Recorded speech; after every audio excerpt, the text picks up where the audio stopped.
City India news Telugu, ఇది చీకటి వెలుగు. మీడియా మిత్రులందరికీ, print and electronic media, photo video జర్నలిస్టులు అందరికీ కూడా పేరు పెట్టి నమస్కారం.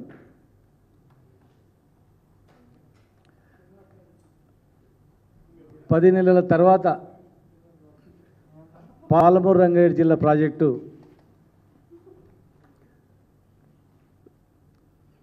సందర్శించడానికి, పనులను వేగవంతం చేయడానికి మరి నీటిపారుదల శాఖ మంత్రి ఉత్తమ్ కుమార్ రెడ్డి గారు, జూపల్లి కృష్ణారావు గారు, మా ఉమ్మడి జిల్లా ఎమ్మెల్యే అందరూ కూడా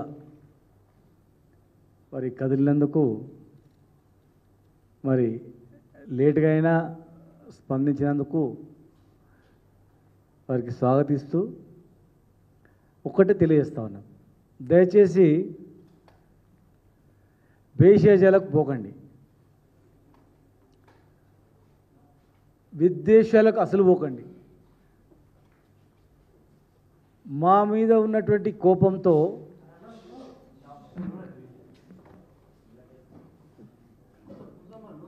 పాలమూరు పైన పగ పెట్టుకోకండి దయచేసి.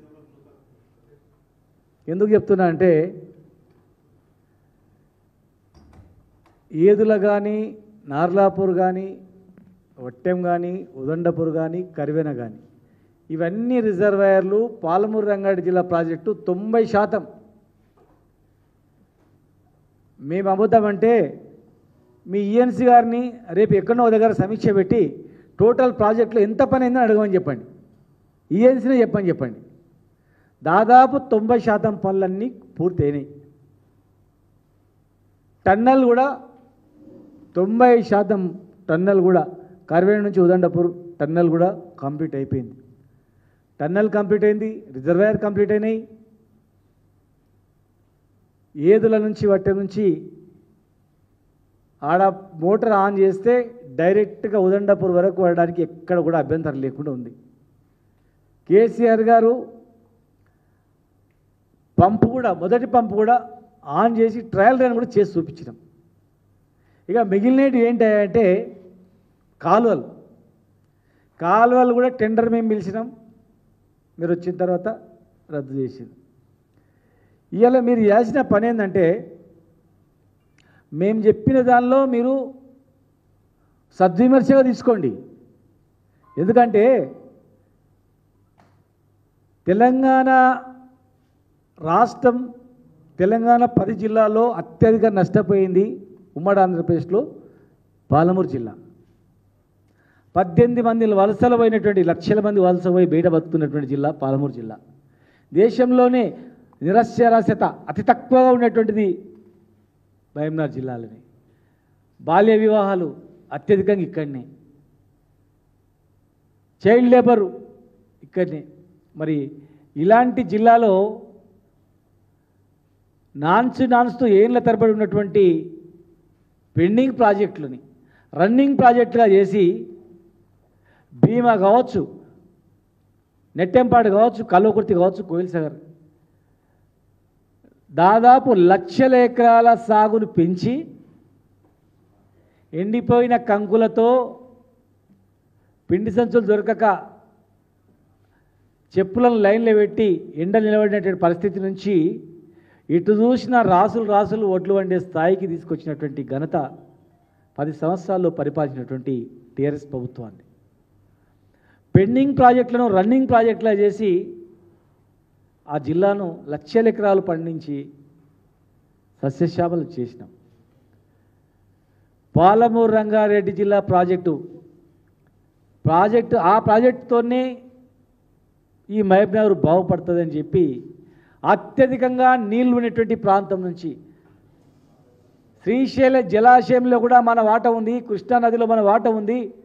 మన వాట ప్రకారం మనం కింద నీళ్ళని తీసుకోవద్దు, వర్షాకాలం అయిపోయిన తర్వాత కూడా నీళ్లు నిల్వ ఉండేటువంటి 200 పైగా టీఎంసీలు ఉన్నటువంటి ప్రాంతం నుంచి నీళ్ళు తీసుకోవాలని ఆలోచన చేసి అక్కడి నుంచి ఉమ్మడి జిల్లా మొత్తం కల్వకుర్తి లిఫ్ట్ ఇరిగేషన్ కూడా ఆ కేలై కాలువ కూడా ట్యాప్ చేసి ఉమ్మడి జిల్లా మొత్తం కూడా 1,00,000 ఎకరాలు, దాదాపు 10 లక్షల ఎకరాలు పండే వరకు ఈవెన్ కోయిల్ సాగర్ కూడా గ్రావిటీ ద్వారా నిండే డిజైన్ చేసి మరి 90% పూర్తయినటువంటి పనులను 10% పనులు ప్రభుత్వం వచ్చిన కొత్తల్లోనే స్టార్ట్ చేసింటే, లేదా అదే టెండర్లను ఖరారు చేసింటే, లేదా ఆ టెండర్ క్యాన్సిల్ చేసి ఇమ్మీడియట్గా 1 మంత్లో మీరు మీ ప్రభుత్వంలో ఇంకొక టెండర్ పిలిచిన స్టార్ట్ చేసిన ఈ పాటికి ఈ పంటలకే నీళ్ళు వచ్చే అవకాశం ఉండేటువంటి పరిస్థితి.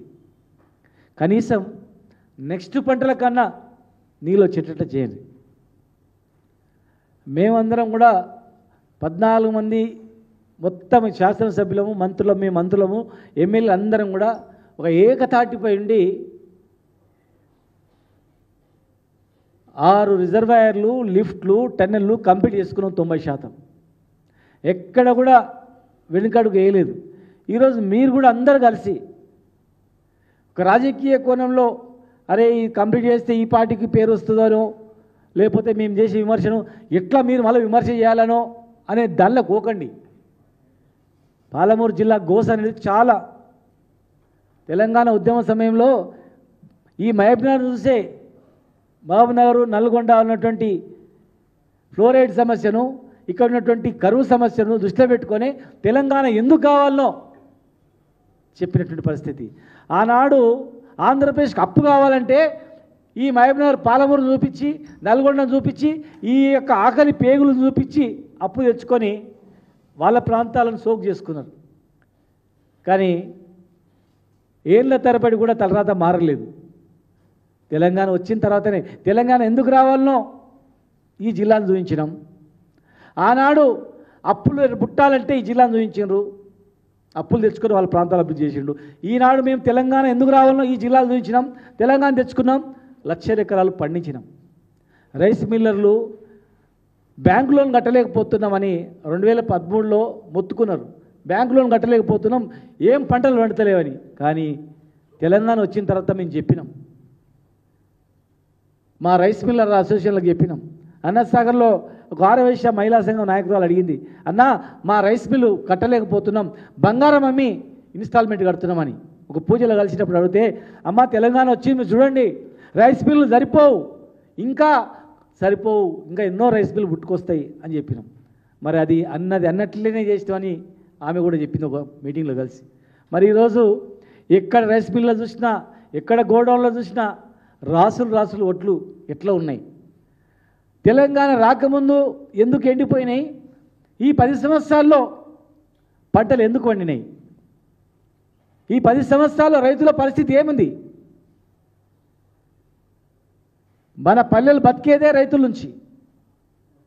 రైతు ఊర్లో నుంచి మహబూబ్నగర్ నుంచి 50 ఎకరాలు ఉన్న రైతు ఊర్లో వదిలిపెట్టి భార్య పిల్లలను సంకలేసుకొని ఒక రాజేలాగా బతికినటువంటి రైతే ఇక్కడొచ్చి కూలీ పని చేసుకుంటూ బతికిన పరిస్థితి 2014 వరకు 13 వరకు ఉండే. కానీ ఈ 10 సంవత్సరాల్లో మళ్ళీ అదే రైతు ఊరుకోయి మహారాజులాగా బతికిండా లేదా? రైతులారా, రైతు సోదరులారా, ఒక్కసారి ఆలోచన చేయండి. మేము ఏదైనా మాట్లాడితే మా మీద కోపంతో మేము మాట్లాడితే ప్రెస్ మీట్ పెట్టంగానే మమ్మల్ని తిట్టడమో, ప్రెస్ మీట్ పెట్టంగానే సూచనలు ఇస్తే దానికి తిప్పికొట్టడమో తప్ప మేము చెప్పిన దానిలో ఆవేదనలో అర్థం ఉందా లేదా, వీళ్ళ అనుభవంలో మిగిలిపోయినవి ఏమున్నాయి, వీళ్ళ సలహాలో తీసుకుందాం అనేటువంటి ఆలోచన లేదు. కొంతమందికి మాత్రమే ఉంది. జూపల్లి కృష్ణరావు గారికి మొన్నటి వరకు మా పార్టీలోనే ఉండే, ఎలక్షన్ల ముందే ఆ పార్టీలో పోయిండు. మరి వారికి మొత్తం తెలుసు ఈ ప్రభుత్వం సాగునీరు గురించి, తాగునీరు గురించి, పేదరికం గురించి, జిల్లా గురించి, జిల్లా బాగోగుల గురించి చేసిందా లేదా, గుండె మీద చేసుకొని చెప్పండి. కొల్లాపూర్లో ఉన్నటువంటి ప్రతి అభివృద్ధిలో తెలంగాణ ప్రభుత్వాన్ని భాగస్వామ్యం ఉందా లేదా చెప్పండి. వేరే వాళ్ళు ఏదైనా మాట్లాడితే మాట్లాడొచ్చుగాక. ఇవాళ మేము మాట్లాడుతూ ఉన్నాం, ఈ పాటికి నీళ్ళు వచ్చి పంటలు పడే పరిస్థితి ఉన్నా టెండర్లు క్యాన్సిల్ చేసి ఇమ్మీడియట్గా టెండర్లు పిలవాలనేటువంటి ఆలోచన రాలేదు, ఆలస్యంగానైనా సందర్శనకు వస్తున్నారు. మా సూచనలు కూడా మీరు వినండి, ఈ రాజకీయాలు పక్కకు పెట్టి వినండి. టెండర్ బిడ్డు రెడీగా ఉంది. క్యాన్సిల్ చేసినటువంటి టెండర్ను ఇమ్మీడియట్గా ఒకవేళ ఆ టెండర్ తీసుకున్న వాళ్ళపైన మీకు అనుమానం ఉన్నా, ఆ టెండర్లలో పాలమూరు రంగారెడ్డి జిల్లా ప్రాజెక్టులో పొంగులేటి శ్రీనివాసరెడ్డి గారి కంపెనీ కూడా ఉంది. ఉదండాపూర్లో కూడా వారి కంపెనీ, నార్లాపూర్ దగ్గర రిజర్వాయర్లో కూడా వారి కంపెనీ, వాళ్ళే చేసిర్రు. వారు కూడా మొన్నటి వరకు మా పార్టీలో ఉండే. సంవత్సరం క్రితం టీఆర్ఎస్ పార్టీలోనే ఉండి బీఆర్ఎస్ పార్టీలో ఎంపీగా ఉండి మరి వారే అక్కడ వర్కులు చేసిండు. జూపల్లి కృష్ణారావు గారి నియోజకవర్గం నుంచే పనులు స్టార్ట్ అయినాయి. ఆనాడు తాగునీటి పరిస్థితి ఏంది, ఈరోజు జిల్లాలో తాగునీటి పరిస్థితి ఏంది, ఆ రోజు సాగునీరు పరిస్థితి ఏంది, వ్యవసాయం పరిస్థితి ఏంది, తెలంగాణ రాకముందు పరిస్థితి ఏంది. ఇవాళ జిల్లా అభివృద్ధిలో దయచేసి ప్రభుత్వం మీద కోపంతోనో ద్వేషం మీదనో నాయకుల మీద ద్వేషం మీదనో కాలయాపన చేయకుండా మీరు తొందరగా కంప్లీట్ చేసి నీళ్ళు ఇస్తే మీకు కూడా పేరు వస్తుంది. మేము 10-15 సంవత్సరాల నుంచి పెండింగ్లో ఉన్నటువంటి భీమా, నెట్టెంపాడు, కేఎల్ఐ రన్నింగ్ ప్రాజెక్టుగా చేసి పెండింగ్ను రన్నింగ్గా చేసి నీళ్ళు తెచ్చినాం. ఇవాళ జిల్లా ప్రజలు కూడా 15 ఏళ్ళు తెలంగాణ ఉద్యమం చేయనప్పుడల్లా ఒక కాలువ దోగాలి, శంకుస్థాపన చేయాలి తప్ప నీళ్ళు రాలేదు. తప్పు డిజైన్లతో ఎక్కడ కూడా కేఎల్ఐలో పట్టుమని 10 టీఎంసీలు నీరు నిల్వ చేసే రిజర్వాయర్ కూడా లేదు. అక్కడ నామమాత్రం డిజైన్లు అయినా కూడా దాన్ని విజయవంతం చేసి రీడిజైనింగ్ చేసి మరి లక్షల ఎకరాలకు నీళ్ళు ఇచ్చినాం. ఈరోజు పుష్కలంగా దాదాపు 20-30 టీఎంసీల రిజర్వాయర్లు ఉన్నాయి. వర్షం పడ్డప్పుడు మనం డమ్ చేసుకుంటే ఎండాకాలం కూడా నీళ్ళు ఇచ్చేటువంటి అవకాశం ఉన్నటువంటి రిజర్వాయర్లు కట్టుకున్నాం. ల్యాండ్ అక్విజిషన్ కంప్లీట్ అయిపోయింది, పంపులు ఆన్ అయినాయి, కాలువలు కంప్లీట్ చేసుకుంటే మన జిల్లాను సస్యశ్యామలం చేసుకునే వాళ్ళం అవుతాం. పేదరికం పోవాలంటే ఇది ఒక్కటే మార్గం. ఇవాళ రైతులు అల్లాడుతూ ఉన్నారు. రైతులు అయోమయ పరిస్థితిలో ఉన్నారు. రైతు బంధు వస్తుందా రాదా, పెట్టుబడి దొరుకుతుందా దొరకదా, నీళ్ళు వస్తాయా రాదా అనేటువంటిది. కనుక దయచేసి ప్రభుత్వం ఇకనైనా పరిపాలన మీద దృష్టి పెట్టి, వ్యవసాయం మీద దృష్టి పెట్టి, పనుల మీద దృష్టి పెట్టి చిత్తశుద్ధితో మనం అందరం పనిచేస్తే 5 నెలల్లో కనీసం రేపు ఎండాకాలం పంటలకు నీళ్లు వేయడానికి అవకాశం ఉంటుంది. నాగార్జున సాగర్ కాలువ తెగిపోతే మరమ్మతు చేయడానికి 1 నెల రోజులైంది. ఆయనంత పుణ్యకాలం అయిపోయింది. ఖమ్మంలో 1000 ఎకరాల పంటలు ఎండిపోయినాయి. నిన్న సంబంధించిన మంత్రి గారు కూడా వెళ్ళి కోపమైండు, రే కాలువలు తెగిపోతే కూడా రిపేర్ చేయరా ఏందని చెప్పని. కాలువలు తెగిపోతేనే రిపేర్ చేయడానికి ఆలస్యమైతే లక్షల ఎకరాలు 1000 ఎకరాలు ఎండిపోయింది. మరి ఇక్కడ కాలువల డిజైన్ కూడా మీరు పరిశీలించండి. కెపాసిటీ తగ్గట్లుగా తొందరగా టెండర్ పిలిస్తే రేపు వెళ్తున్నారు దయచేసి మరి ఆ టెండర్ బిట్టు కూడా ఆ రివ్యూ మీటింగ్ చేసుకొని సార్ మూడు అందరూ అయిపోయిన తర్వాత ఉదండపూర్ తర్వాత ఏనో ఒక దగ్గర రివ్యూ మీటింగ్ పెట్టుకొని ఇమ్మీడియట్గా పలానా రోజు టెండర్ పిలుస్తున్నామని చెప్తే, ఇగో టెండర్ పిలుస్తున్నాం ఈ టైం లోపల కంప్లీట్ చేస్తామని జిల్లా ప్రజలకు భరోసా ఇస్తే మీ పర్యటనకు కూడా విజయవంతం అవుతుంది. కానీ ఉట్టే చూసిపోతే ఏం చూసిపోనికి ఏం లేదాడా. అక్కడ ఏదుల దగ్గర నార్లాపూర్ దగ్గర పంప్ ఆన్ చేస్తే నీళ్ళు వస్తాయి, ఏదుల దగ్గర ఏదుల నీళ్ళు పడతాయి. వట్టెం దగ్గర పంపులు మునిగిపోయినాయి. మునిగిపోయిన పంపులు ఇప్పటివరకు కూడా ఇంకా సగం నీళ్ళు దిగలే. ఆ గ్రామస్తులు మునిగిపోతాయని చెప్పిరట. ఆ కాలువకి ఏదైనా మరమ్మతు చేయండి ఇమ్మీడియట్గా, లేదంటే నీళ్ళు వస్తాయని చెప్పినా కూడా మరి పట్టించుకోలేదంట. మీరు కావాలంటే మేము తప్పుగా మాట్లాడినట్లుంటే ఆ వట్టెం దగ్గర మునిగిపోయిన పంపుల దగ్గర ఉన్న గ్రామస్తుల దగ్గరకు మీరు వెళ్ళండి. మీ బృందం వెళ్ళి ఆ గ్రామస్తులను అడగండి, నీళ్ళు వచ్చేటప్పుడు మీరు చూసినరా నీళ్ళు రాకముందు మీరు పసిగట్టినరా? పసిగట్టి మరి ఎవరు చెప్పిండ్రు? ఏమైంది? ఎన్ని రోజులైంది మునిగిపోయి? మరి ఎప్పుడు తీస్తారు? అడగండి.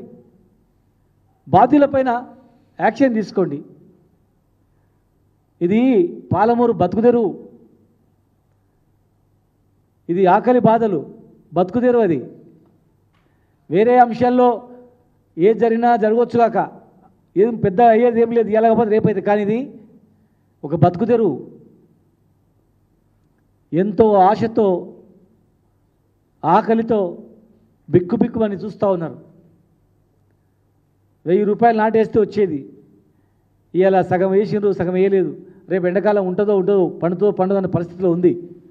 దేవుని దయ వల్ల మన వర్షాలు పడ్డాయి కనుక బతికి బయటపడ్డాం. కానీ అది అతివృష్టి అనావృష్టి అన్నట్లు ఆ వర్షాల వల్ల పల్లి, పత్తి, రకరకాల పంటలు కూడా దెబ్బతిన్నాయి. సరే, ఏదేమైనా కానీ ఈరోజు మీరు పాలమూరు రంగారెడ్డి జిల్లా ప్రాజెక్టు పైన మీరు వస్తున్నారు.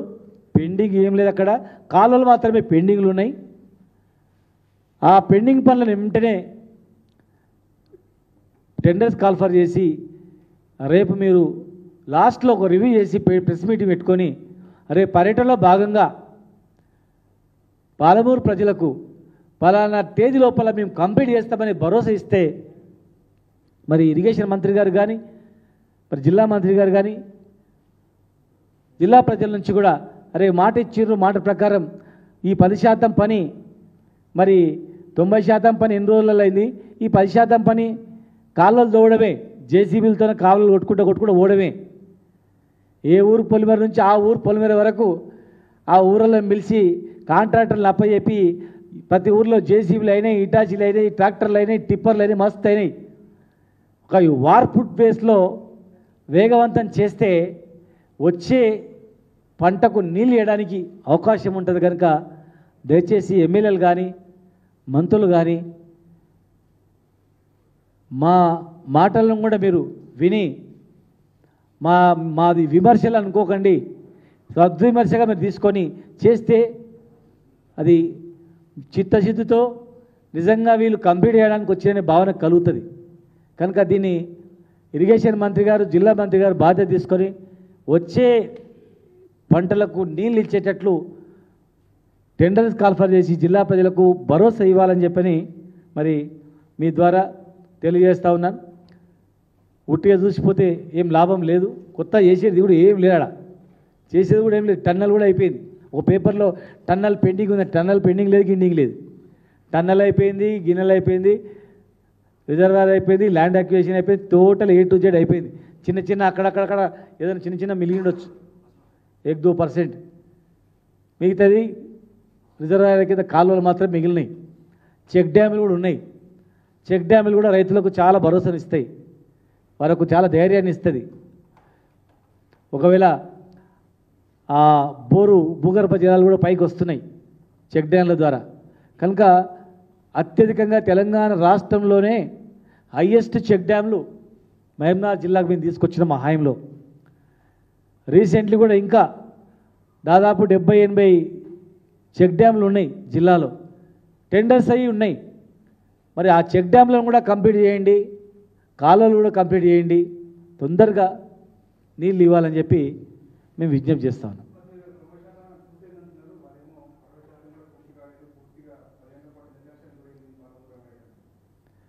ఒక్కసారి మీరు కూడా రేపు వెళ్తారు కదా వారెంబడి, అధికారుల రివ్యూ పెట్టి, ఈఎన్సీ అధికారుల రివ్యూ పెట్టి టోటల్గా పత్రికా ముఖంగానే అధికారులతో చెప్పమని చెప్పండి. ఎంత పని అయింది, ఇంకా ఏమేమి పని కావాల్సింది అని చెప్పండి. మాకు చెప్పింది అధికారులే. మేము రివ్యూ చేసినప్పుడు 12% మిలిగిందని చెప్పినారు మేము రివ్యూ చేసిన నాటికి. ఆ తర్వాత కొద్ది పని అయింది. ఇవాళ ఎంత పని అయిందో వాళ్ళదే బాధ్యత కదా. అది కూడా జనం ముందర మీరు పత్రికాముఖంగానే రివ్యూ చేయమని చెప్పండి. ఒకవేళ నిజంగానే అయింది ఉందనుకోండి, కంప్లీట్ చేయండి. పోనీ మేము మా అబద్ధము 10% అయింది అనుకుంటాం, రివర్స్ అనుకోని 90% పెండింగ్ ఉంది, 10% కంప్లీట్ అయితే అనమానండి. పోనీ చేయండి, అదనే చేయండి. రివ్యూ అందరి ముందర రివ్యూ పెడితే తెలుస్తుంది కదా. రివ్యూ మీటింగ్లో ప్రాజెక్ట్ వైజ్గా పెట్టండి, ఒక్కొక్క రిజర్వాయర్ వైజ్గా పెట్టండి. ఒక్కొక్క రిజర్వాయర్ వైజ్గా అధికారులు ఉన్నారు అక్కడ. మేమున్నప్పుడు లిఫ్ట్ వైజ్గా రివ్యూ పెట్టేది, ప్రతి ఒక్క ప్రాజెక్ట్ వైజ్గా రివ్యూ పెట్టేది, ఓవరాల్గా ఈఎన్సీ ఆఫీస్లో పెట్టుకొని రివ్యూ మీటింగ్ పెట్టుకునేది. అక్కడనే చాలాసార్లు హరీష్ రావు గారు మేము చాలాసార్లు అక్కడనే నిద్రలు పోయినాం. జూపల్లి గారు కూడా ఉన్నారు కదా, అప్పుడు వారికి తెలియదా? వారు కూడా మాతో పాటే ఉన్నారు కదా. మొన్న కాంగ్రెస్లో పోయినంత మాత్రాన మరి అవన్నీ మర్చిపోతారా? మా పార్టీలో ఉన్నప్పుడే వారు కూడా చూసారు కదా, వారు కూడా మంత్రి ఉన్నప్పుడు కొన్ని స్టార్ట్ చేసినాం కదా. అట్లా అదే చెప్తున్నా కదా, ఉట్టిగా కోపం మీద పెట్టుకొని లేదు గింత శాతం గంత శాతం అని మాట్లాడవద్దు. అది మేము పెండింగ్ ప్రాజెక్టులో రన్నింగ్ ప్రాజెక్టులో చేసి ఎట్లా చేసినామో సరే, మీరు ఏదైనా నండి తొందరగా కంప్లీట్ చేయండి. 6 నెలల్లో కంప్లీట్ చేసి ఇచ్చే అవకాశం ఉంది. ఎట్లా అవుతుంది కాదా అనేది అందరి సమక్షంలో చేయండి, అవుతుంది. అది సాధ్యమైనది ఏం లేదు. మేము పని చేసేటప్పుడు మేమేం ద్వేషించలేదు. ఆనాడు ప్రభుత్వాలు అట్లున్నాయి, అందుకే తెలంగాణ తెచ్చుకున్నామని చెప్పినాం. ఇవాళ మన జిల్లా ఉమ్మడి జిల్లా వ్యక్తి ముఖ్యమంత్రి గారిగా ఉన్నారు కదా, ఇంకా ఫాస్ట్గా చేయొచ్చే అవకాశం ఉంది కదా. మన జిల్లా వ్యక్తి ముఖ్యమంత్రిగా ఉన్నారు, ఇంకా అందరికన్నా ఫాస్ట్ చేసే అవకాశం ఉంది. అనుకుంటే 3 నెలల్లో నీళ్ళు ఇచ్చే అవకాశం ఉంది, 3-4 నెలలనే కంప్లీట్ చేసే అవకాశం ఉంది. అడ్డంకులే లేవు, ల్యాండ్ అక్విజిషన్ అడ్డంకులు లేవు, ఎలాంటి ఇబ్బందులు లేవు. ప్రాజెక్ట్ అంతా అయిపోయింది, కాలువలు తప్ప, కాలువలకు సంబంధించినటువంటి తప్ప మిగతావేం లేవు. కనుక ఇమ్మీడియట్గా కంప్లీట్ చేయడానికి ఎలాంటి అభ్యంతరాలు కూడా లేవు. ముఖ్యమంత్రి జిల్లా అయినాక ఇంకేముంటే అవకాశం, ఎన్ని కోట్లైనా విడుదల చేయొచ్చు. కనుక వచ్చే పంటకు నీళ్ళు ఇవ్వాలని చెప్పి మీ ద్వారా డిమాండ్ చేస్తా ఉన్నాం.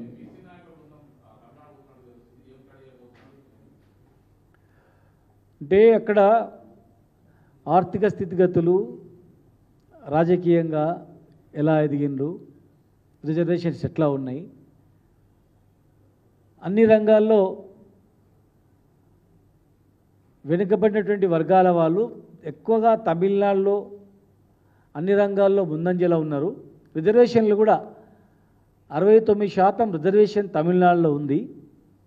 మరి ఇక్కడ కూడా ఈ ప్రభుత్వం ఎలక్షన్లో వెనుకబడిన వర్గాల వాళ్ళకు ఎన్నో హామీలు ఇచ్చింది, రైతులకు కూడా ఎన్నో హామీలు ఇచ్చింది.